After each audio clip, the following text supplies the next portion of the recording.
Ayan po, papakita ko po sa inyo kung gaano kalakas yung yan.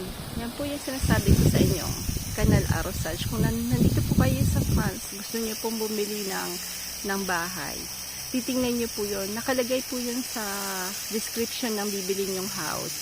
Canal Arrosage. Yan.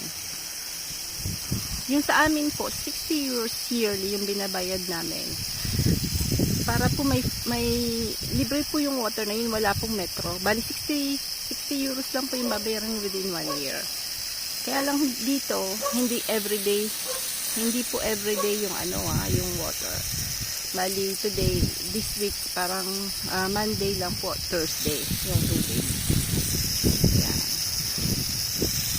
Para po kung may pero ang lakas niya po. Tapos po, mula May hanggang October lang po. Ayan. Yung may